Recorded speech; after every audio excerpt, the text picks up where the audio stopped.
Good morning class 5। पिछले class में हम लोगों ने पढ़ा था संज्ञा किसे कहते हैं, सर्वनाम किसे कहते हैं। ये सारी चीज़ें हम लोगों ने पढ़ी थी, उनके भेद पढ़े थे। यहाँ एक अनुच्छेद लिखा हुआ है, यह सुएज का घर है। इसमें 4 कमरे हैं। घर के बाहर गुलमोहर का हरा भरा पेड़ है जिस पर कई पक्षी बैठे हुए हैं। पेड़ पर सुंदर फूल खिले हैं। घर के बाहर कुछ लोग घूम रहे हैं।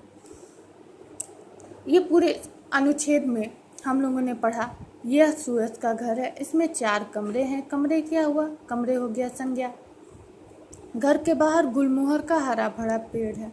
गुलमोहर का पेड़ क्या हुआ? पेड़ संज्ञा, जिस पे कई पक्षी बैठे हैं। पक्षी क्या हुआ? संज्ञा। पेड़ पर सुंदर फूल खिले हुए हैं। फूल क्या हुआ? संज्ञा हुआ। घर के बाहर कुछ लोग घूम रहे हैं। लोग क्या हुए? संज्ञा, है ना। तो यहाँ 4, हरा भरा, कई, सुंदर, कुछ, ये सारे जो लिखे हुए हैं शब्द, जो ये रंगीन शब्द लिखे हुए हैं, ये सब किसके बारे में हम लोगों को बता रहे हैं? संज्ञा के बारे में बता रहे हैं ना। पेड़ के बारे में बताया जा रहा है कि हरा भरा है। पक्षी के बारे में बताया जा रहा है कि कई सारे हैं। तो ये सारे शब्द हम लोगों को बता रहे हैं किसके बारे में? संज्ञा के बारे में। जैसे हम लोग बोले कि जैसे एक वाक्य मैं आप लोगों को बता रही हूँ कि लड़का ईमानदार है। ठीक है, लड़का क्या हुआ? संज्ञा हो गया ना। अब लड़के की जगह पे मैं अगर कर दूं वह ईमानदार है, ठीक है, कोई बात नहीं है। लेकिन ईमानदार किसके लिए आया? लड़का के लिए और वह के लिए। और लड़का और वह क्या हुआ? लड़का संज्ञा हुआ और वह क्या हो गया? वह सर्वनाम हो गया ना। तो ये सारी चीज़ें हम लोगों को किसके बारे में बताई जा रही है? संज्ञा के बारे में। अभी एक तो वाक्य उदाहरण के तौर पर मैंने आप लोग को बताया, तो वो किस चीज़ के लिए आया? वो सर्वनाम के लिए आया ना, अभी बताया ना मैंने। वह ईमानदार है, तो वह सर्वनाम हो गया। अर्थात तो जो शब्द हमें संज्ञा या सर्वनाम की विशेषता अर्थात संज्ञा या सर्वनाम के विषय में बताते हैं उसे हम लोग विशेषण कहते हैं। आज हम लोग यही पढ़ेंगे, पाठ 5, विशेषण। विशेषण किसे कहते हैं? वे शब्द जो संज्ञा या सर्वनाम के विषय में बताते हैं अर्थात संज्ञा या सर्वनाम की विशेषता बताते हैं, उन्हें हम विशेषण कहते हैं।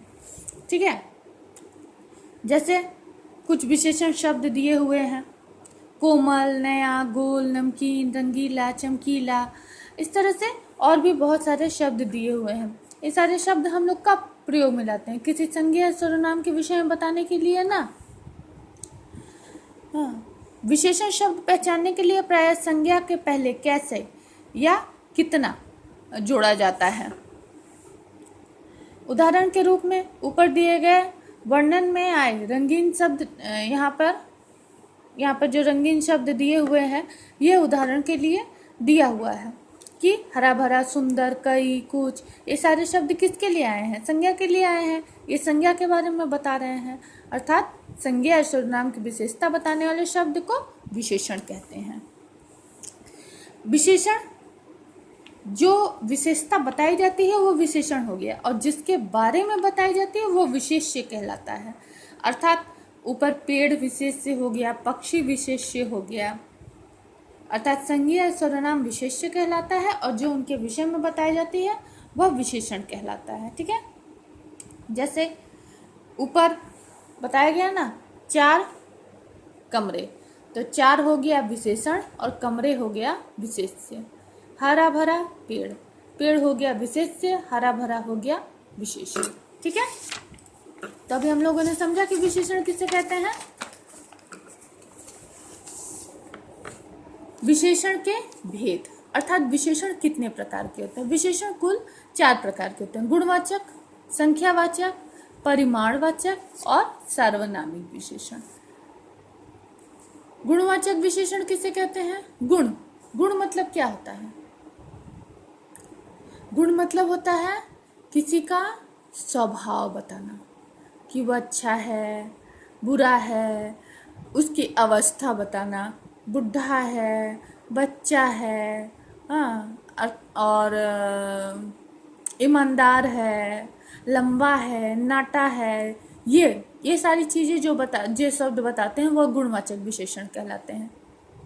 संज्ञा सर्वनाम शब्द के गुण, रूप, रंग, आकार, अवस्था का बोध कराने वाले शब्द गुणवाचक विशेषण कहलाते हैं। देखिए, रीना एक मेधावी छात्र है। तो मेधावी मतलब क्या होता है? बहुत टैलेंटेड, बहुत पढ़ने में बहुत अच्छी, उसको बोलते हैं। तो यहाँ रीना कैसी छात्रा है? मेधावी। तो रीना के इसमें क्या गुण के बारे में बताया जा रहा है ना। बगीचे में सुंदर गुलाब खिले हैं। गुलाब कैसा है? सुंदर है। गुलाब की विशेषता क्या है? कि वह सुंदर है। खजूर का पेड़ ऊंचा होता है। खजूर के पेड़ की क्या विशेषता है? कि वह ऊंचा है।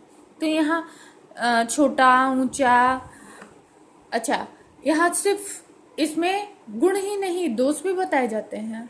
वह बहुत बेईमान है। तो यहाँ उसका क्या, उसके बारे में क्या बताया जा रहा है? कि वह बेईमान है। तो बेईमान क्या, गुणवाचक विशेषण मतलब सिर्फ गुण ही नहीं, उनके दोष भी बताए जाएं। आकार, काल, कब हो रहा है, वो भी जैसे गुण। कोमल, चंचल, चतुर, मूर्ख, कुशल। रूप, गोरा, सुंदर, अच्छा, भद्दा। रंग, काला, पीला, सफेद, गुलाबी। आकार, मोटा, पतला, लंबा, चौकोर, गोल। अवस्था, युवा, बीमार, कमजोर, स्वस्थ। ये सारे शब्द गुणवाचक विशेषण के उदाहरण हैं। संख्यावाचक विशेषण किसे कहते हैं? संज्ञा सर्वनाम के विशेष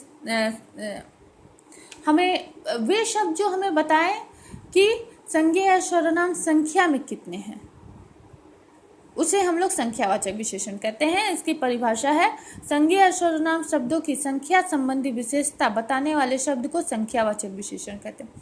जैसे वहाँ 10 लड़के खड़े हैं, ठीक है, तो यहाँ लड़के क्या हो गए? संज्ञा हो गए। और उनके बारे में क्या बताया जा रहा है? कि वो लोग संख्या में कितने हैं। पार्क में कुछ बच्चे खड़े हैं। पार्क में कितने हैं बच्चे? कुछ बच्चे हैं। उन्हें गिना नहीं गया, इसीलिए एक अंदाज दे दिया गया कि कुछ, लेकिन ये भी संख्यावाचक विशेषण ही कहलाते हैं। ठीक है, संख्यावाचक विशेषण, ये मैं एक एक्स्ट्रा चीज आप लोग को एक अलग से बता दे रही हूँ कि संख्यावाचक विशेषण 2 प्रकार के होते हैं। निश्चित संख्यावाचक विशेषण, अनिश्चित। क्यों निश्चित और अनिश्चित? देखिए, यहाँ पे निश्चित बताया गया है कि 4 हैं, यहाँ पे अनिश्चित कि कुछ हैं। कितने हैं वो पता नहीं है, कुछ हैं। परिमाणवाचक विशेषण, तीसरा नंबर।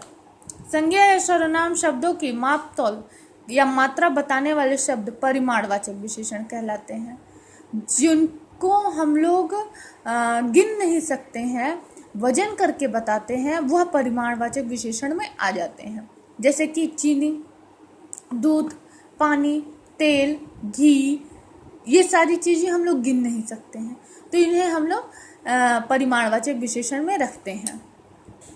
जैसे जग में 2 लीटर दूध है, मुझे 1 मीटर कपड़ा चाहिए, किसान के घर ढेर सारा अनाज है, तो यहाँ 2 लीटर, 1 मीटर, ढेर सारा, ये परिमाणवाचक विशेषण के उदाहरण हैं। संख्यावाचक और परिमाणवाचक विशेषण, संख्यावाचक और परिमाणवाचक विशेषण में अंतर है कि संख्यावाचक विशेषण गिने जा सकते हैं, लेकिन परिमाणवाचक विशेषण को मापतौल के ही बताया जा सकता है, उन्हें गिना नहीं जा सकता है। देखिए, लिखा हुआ है, जिन्हें गिना जा सकता है, जैसे पेंसिल, किताब, घर, गाड़ी, बच्चे, खिलौने आदि, उनके लिए संख्यावाची विशेषण प्रयुक्त होते हैं। और जिन्हें गिना नहीं जा सकता, केवल मापा या तौला जा सकता है, जैसे दूध, पेट्रोल, तेल, चावल, आटा, कपड़ा आदि, उनके लिए परिमाणवाचक विशेषण का प्रयोग किया जाता है। इन्हें हम लोग गिन नहीं सकते हैं, इन्हें हम लोग नाप के, वजन करके ही बता सकते हैं। सर्वनामिक विशेषण क्या होता है? नाम से ही देखिए, सर्वनाम हम लोगों ने पढ़ा सर्वनाम क्या, मैं, तुम, वह, उसका, उसे, ये सारे शब्द सर्वनाम कहलाते हैं ना। अर्थात इसकी परिभाषा क्या हुई, देखिए इस उदाहरण को, आज इस लड़के ने इनाम जीता। यहाँ लड़का क्या है, संज्ञा है ना, और इस क्या है, सर्वनाम है, निश्चयवाचक सर्वनाम हुआ ना। तो यहाँ लड़के के लिए ये इस शब्द का प्रयोग किया गया है, अर्थात ये सर्वनाम शब्द किसके लिए आया है, संज्ञा के लिए आया है। तो इसकी परिभाषा हुई, वे सर्वनाम शब्द जो संज्ञा के पहले आकर उसके तरफ संकेत करता है उसे सर्वनामिक विशेषण कहते हैं। इसका एक और नाम है सांकेतिक विशेषण। अर्थात वे सर्वनाम शब्द जो संज्ञा से पहले आकर उसके तरफ संकेत करता है उसे हम लोग सांकेतिक विशेषण या सार्वनामिक विशेषण कहते हैं। देखिए परिभाषा दिया, जो सर्वनाम शब्द संज्ञा से पहले आकर उसकी विशेषता बताता है वो सार्वनामिक विशेषण कहते हैं। जैसे यह घोड़ा तेज दौड़ता है, घोड़ा क्या हुआ, घोड़ा संज्ञा हो गया ना, और यह उसकी विशेषता हो, यह किसके लिए आया, घोड़े के लिए आया है, अर्थात संज्ञा के लिए आया है। ये क्या है, सर्वनाम शब्द है ना। तो यह किसकी तरफ संकेत कर रहा है, यह संज्ञा की तरफ संकेत कर रहा है। अर्थात वे सर्वनाम शब्द जो संज्ञा के पहले आकर उसकी विशेषता बताते हैं या उसकी तरफ संकेत करते हैं उसे हम लोग सार्वनामिक विशेषण कहते हैं। तो ये हम लोगों ने पढ़ा। देखिए वह कौन है, ये सर्वनाम हो गया, ठीक है। वह कौन है, यहाँ कोई संज्ञा शब्द है, यहाँ कोई संज्ञा शब्द नहीं है। वह कौन है, वह लड़का अमित का भाई है। यहाँ वह शब्द किसके लिए आया है, लड़का के लिए आया है ना, लड़के की तरफ इशारा कर रहा है ना। आप लोग ऐसे सोचिए कि किसी लड़के के तरफ संकेत करके आप लोग किसी को बता रहे हैं कि वह लड़का अमित का भाई है, तो वह शब्द किसके लिए आ रहा है, लड़का के लिए आ रहा है। अर्थात वह संज्ञा के लिए आ रहा है, संज्ञा की तरफ संकेत कर रहा है। अर्थात यहाँ पर यह सार्वनामिक विशेषण कहलाएगा, ठीक है। वे खेल रहे हैं, वे बच्चे खेल रहे हैं, यहाँ पर वे सर्वनाम है और यहाँ पर वे सार्वनामिक विशेषण है क्योंकि यह बच्चे अर्थात संज्ञा के लिए आया है।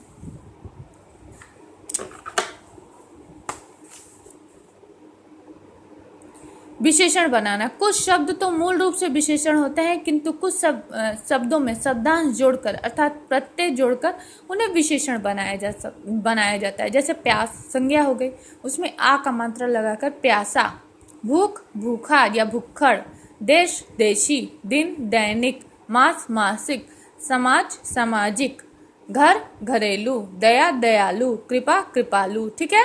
इस तरह से और भी संज्ञा शब्द दिए हुए हैं। इस तरह से एग्जाम में आ सकता है। जैसे कुछ शब्द दिए हुए रहेंगे, लिखा जाएगा कि निम्नलिखित शब्दों से विशेषण बनाइए। तो आप लोग एक बार इसे पढ़ लीजिएगा तो आप लोगों को क्या एक तो अनुभव मिल जाएगा कि अच्छा इस तरह से विशेषण शब्द बनाया जाता है संज्ञा शब्द से, ठीक है। यहाँ पर देखिए विशेषण की परिभाषा दी हुई है। विशेष्य किससे कहते हैं वो लिखा हुआ है, विशेषण के भेद लिखा हुआ है, विशेषण किस तरह से बनाया जाता है वो भी लिखा हुआ है। तो आप लोग इसको याद कर लीजिएगा, ठीक है। इसके बाद ये वर्कशीट मैं आप लोग को दूंगी, इसको आप लोग कॉपी में उतार के तब इसको सॉल्व कर लीजिएगा, ठीक है। इसके लिए परेशान नहीं होइएगा कि आपके बुक में नहीं मिल रहा है तो हम लोग कैसे करें, पेज नंबर नहीं मिल रहा है, कोई बात नहीं। आप इसको कॉपी में लिखिएगा और तब इसको सॉल्व करिएगा। लेकिन इसको सॉल्व करने से पहले आप लोग ये विशेषण एक बार पढ़िएगा, ठीक है। मेरा वीडियो सुनिएगा, उसके बाद फिर से पढ़िएगा, तब इसको सॉल्व करिएगा। बहुत आसानी से ये सारे प्रश्नों के उत्तर आप लोग दे दीजिएगा सब। ये 2 पेज का रहेगा, ठीक है। ये दोनों पेज आप लोगों को सॉल्व करना है। बस ये हमारा हाफ ईयरली का यहाँ पे सिलेबस खत्म हो रहा है। अब शुरू करेंगे हम लोग पर्यायवाची शब्द, विलोम शब्द, निबंध, पत्र लेखन। मैं पत्र लेखन आप लोग को सिखा दूंगी, आप लोग उसी उसी तरीके से पत्र को लिखिएगा, ठीक है। ये हम लोग अपने नेक्स्ट वीडियो में करेंगे। आज के लिए बस इतना ही, धन्यवाद।